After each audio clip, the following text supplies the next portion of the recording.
another episode of Techbridge on Lagos Television. Thanks so much for connecting with us. We always tell you on this show that this is the only show that connects all the dots for you around the world of technology. There are a lot of opportunities, a lot of advantages if you leverage on any aspect of technology. And what we do is to ensure that we bring all these dots together, we connect them for you, so that at the end of the day, you have technology working for you and not against you.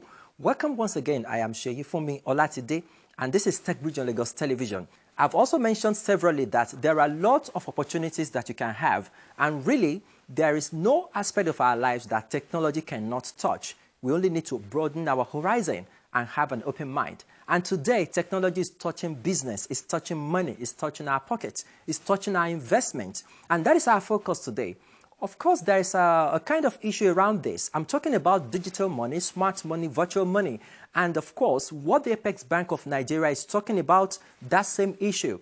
We talk about cryptocurrencies, and there's been a lot of discussions, a lot of conversations by the stakeholders and the regulators around this segment. So we are looking at that today, how technology, this disruptive technology, is playing out in different ways. We've got a consultant, we've got an expert that is going to be doing justice to that on today's show. So I know you want to listen to that. Just stay with me. It's still Techbridge on Lagos Television.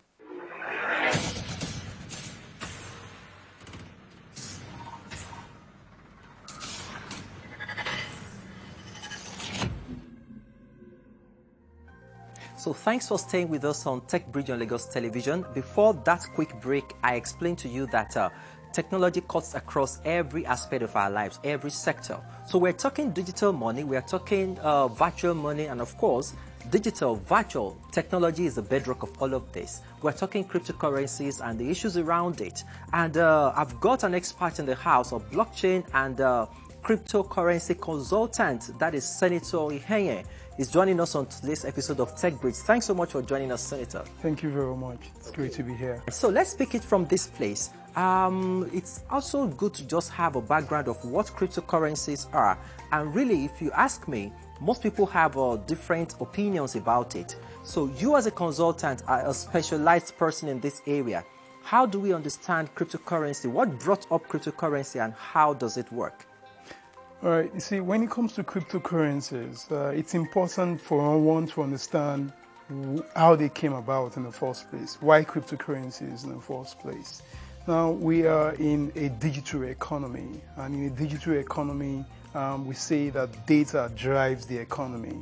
And where data drives the economy, people want things to be faster, people want speed, efficiency, people want more productivity. And you cannot separate a digital economy from the money that makes that economy a commercial economy.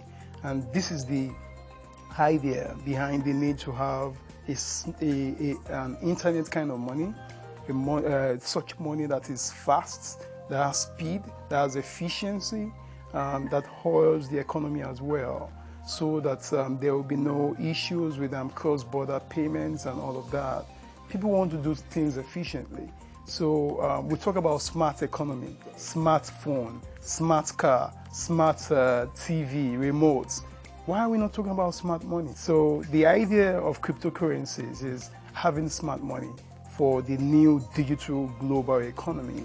And of course, the first cryptocurrency was invented by Satoshi Nakamoto, in 2008, called Bitcoin. And the idea of Bitcoin is to have a peer-to-peer electronic cash system where there are no intermediaries or third parties. You just have persons who are able to send and receive money without any need for a third party or intermediary such as a bank. And that's the idea of cryptocurrencies generally. There are thousands of cryptocurrencies. The last time I checked, about 6,000 of them. But the most popular one is Bitcoin. There are also others like Ethereum, Litecoin, Monero, and all sorts of coins. Each one has its own peculiarities and characteristics. But the main thing is to understand that when it comes to cryptocurrencies, they are not issued by any central bank.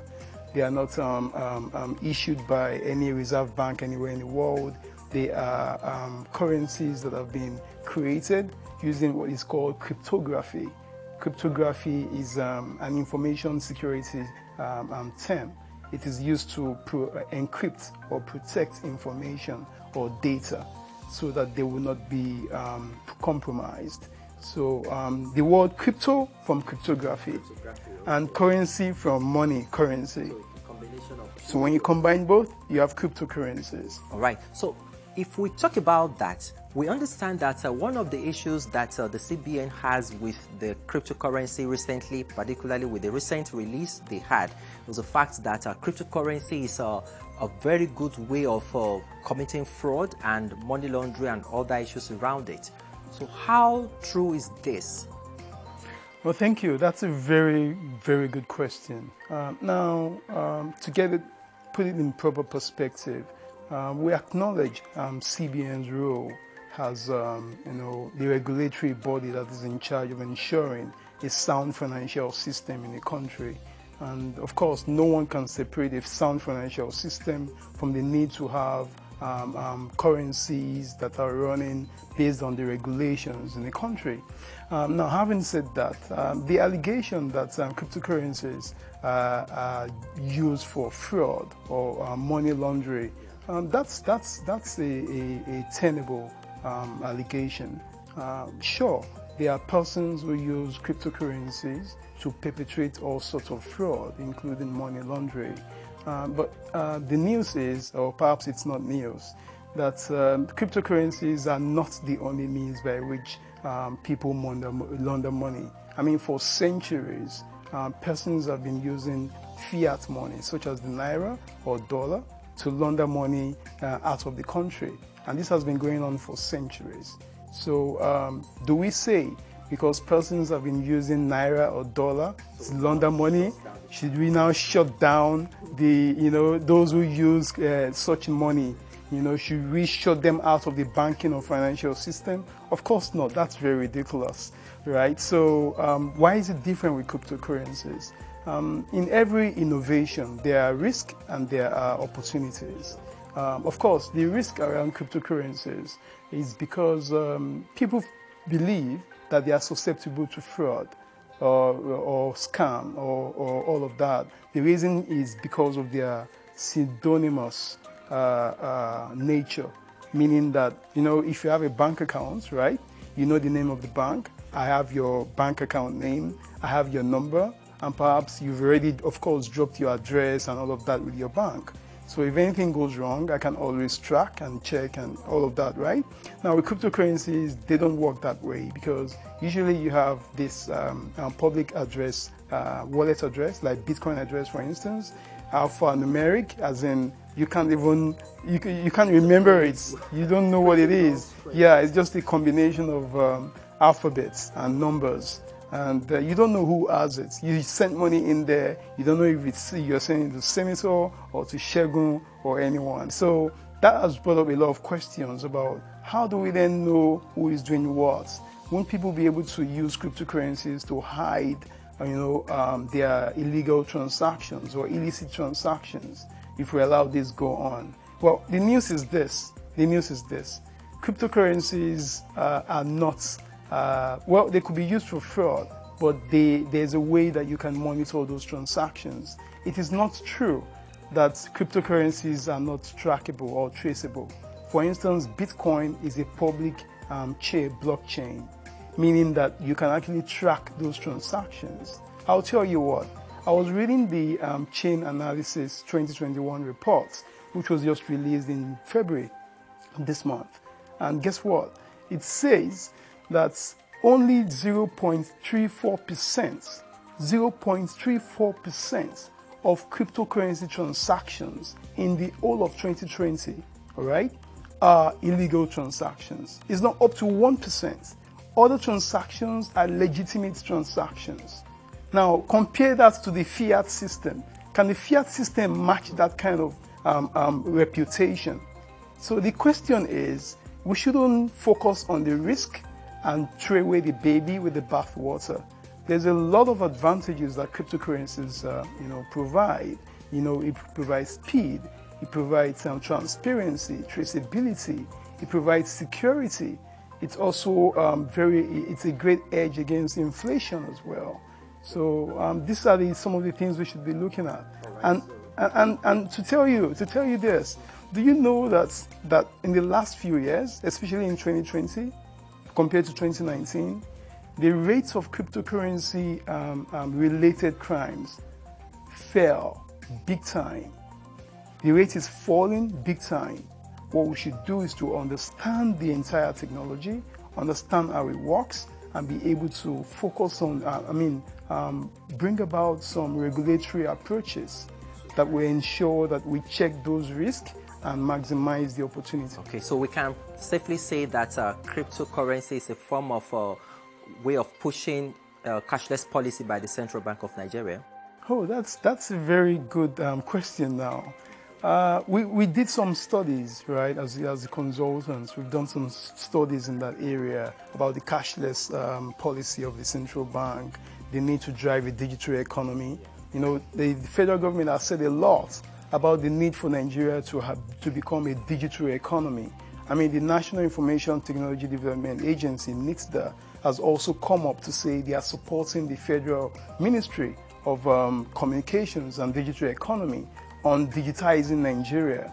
And you can't digitize a country without also looking at its currency, you know, how money moves and how money flows. So the digital money, which is cryptocurrencies, they are a means of also digitizing commerce. Okay, so boss, if we look at it, cryptocurrency side by side the Naira, is there any threat cryptocurrency is posing to the Naira, or what really is the fear here? I think we should look at the strengths of cryptocurrencies. Now, this is not a debate, to be clear, about which is better than which, all right? Naira is the legal tender of Nigeria, or in Nigeria. The legal tender is the only legal currency that anyone can use for transactions and all of that. Not just for transactions, but to deal with any financial obligations in the country. You want to pay your tax, you use the Naira. You can't use the dollar. You can't use Bitcoin. You want to pay your electricity bills and all of that. Now, that's one side. Now, cryptocurrencies provide some strengths in terms of speed. They've got a lot of speed, right? Say you want to send money to the UK or to Ghana here. We all know how long that takes in the traditional system. Even sending money within Africa is like a nightmare, even in 2021, plus all of the fees that you have to pay. Sometimes you have to pay, in terms of fees, up to 35% of what you're sending. So it's pretty ridiculous, really, in 2021. And and we understand the constraints, it's the cost and all of that, and we understand that that's how it should be for a while. But why are we not looking at the new technology called cryptocurrencies? Cryptocurrencies are not themselves they didn't fall from the sky. It's one of the applications of a technology called blockchain, all right? Blockchain is just one of the emerging technologies out there in the fourth industrial revolution. So apart from blockchain, you're looking at artificial intelligence, quantum computing, and all of these other technologies. Now, when it comes to the cashless economy, financial inclusion is one of the goals of the Central Bank of Nigeria, to ensure that people are able to participate in the economy, to ensure that there's all-inclusiveness in terms of how the financial system and the banking system runs, to ensure that people have access wherever they are in Nigeria to banking services, basic banking services. But statistics tell us that up to 40% of adults in Nigeria don't even have a bank account, and they don't have access to basic financial services. So it tells us that the current system might not be working as fast or as good as it should. So why don't we rely on certain new technologies to drive access to financial services? It's good we look at how it is helping some countries create a financial inclusion or achieve financial inclusion. Even the International Monetary Fund and the World Bank, they have both looked at cryptocurrencies and blockchain generally And they've said that this technology is amazing because it provides a way of expanding the financial inclusion window. So they charge banks and everyone, regulators, to look at this area and see what they can possibly do with it. All right? We're not asking you to trade away the Naira and get Bitcoin, no. But we're asking you to check those advantages of cryptocurrencies and see how you can bring it into the traditional financial system to ensure a cashless economy, a digital economy, a faster and more efficient economy. So in other countries, some other countries like the US, for instance, guess what? The US, July 2020, came up. The Office of the Comptroller of the Currency in the US Treasury issued a release, not a ban, issued a release, said that all banks are now permitted to carry out their banking services relying on blockchain and stable coins. Stable coins is a form of cryptocurrencies. Why have they done that? They want their banks to be more competitive in the global scene. If you use stable coins, you know what will happen? Rather than waiting for my mom or dad in the US to send money to me and I'm waiting, it will be here soon, it's instant. So while we are focusing on the risk and the threats, some other countries are looking at the opportunities and quickly leveraging on them to become more globally competitive. And this is what the conversation should be about. Okay.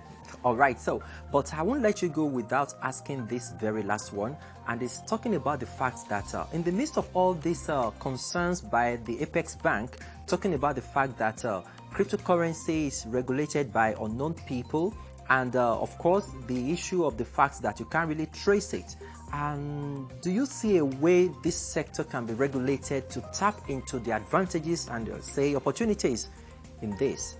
Oh yes, certainly. There is a proper regulation when it comes to cryptocurrencies and virtual assets generally. Now, it's all about understanding. This is an evolving technology. It's an evolving innovation. And with every innovation, especially disruptive technological innovations, they come with both risk and opportunities.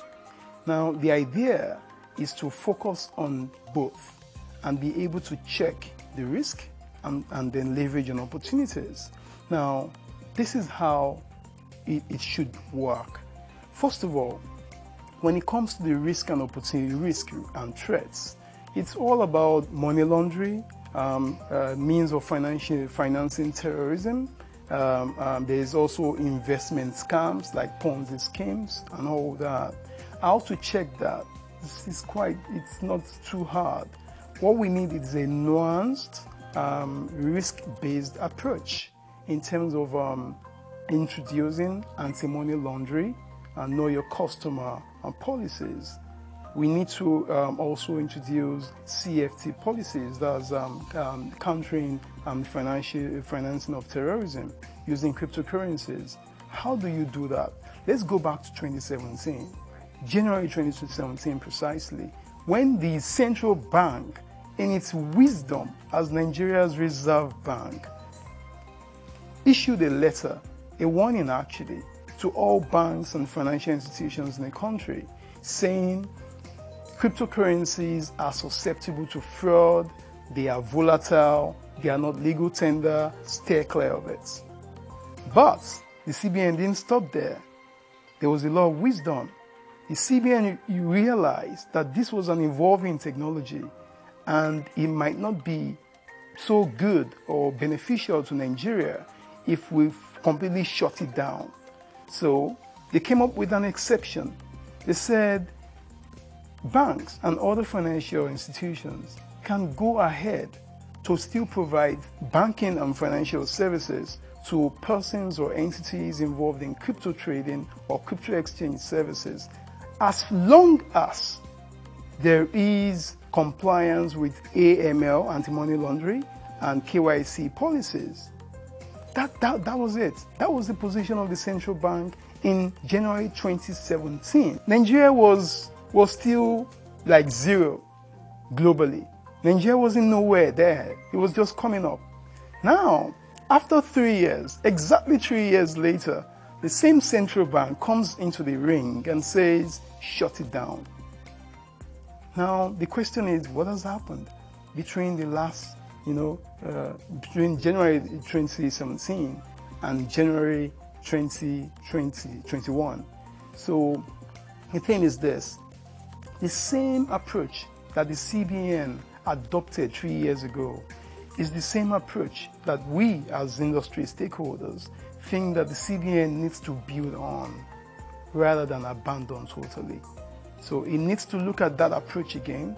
And since the SiBAN doesn't regulate cryptocurrency, what they regulate are the banks and non-deposit banks and financial institutions in the country. So they can tell those regulated entities that henceforth, when you deal with guys or persons or entities from the cryptocurrency world, these are the standards that you must meet before you can facilitate transactions for them. This is what we think the approach should be, so that way you are not stifling innovation, that way you are not putting Nigeria at a disadvantage, because this is an evolving technology. And for many of us who have done some research in this area, we realize that this is going to be like one of the most competitive things in the global economy. And so every country wants to quickly get ahead. The US is investing a lot of knowledge, resource, technology in this area, research and development.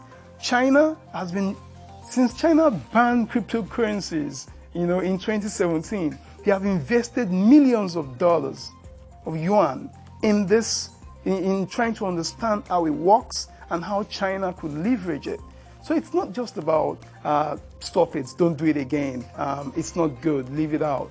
No, you have to be sure that you are also investing a lot of resources in understanding the technology, bringing stakeholders together, industry players, so that you have a multi-stakeholder approach to this. That way you have a more collaborative, a more innovative, a more developmental and risk-based approach to cryptocurrency regulation. This is what Nigeria needs. All right, it's a pleasure having you here. We know that you're one of the stakeholders leading the conversation around cryptocurrency and the rest of it. We hope to keep tap on this because it's an ongoing conversation. Thanks so much, Senator Ihenyen, for joining us on today's episode of Techbridge. You're welcome. It's been a pleasure being here. Thank you very much. All right, so it's still Techbridge on Lagos Television. Please don't go away.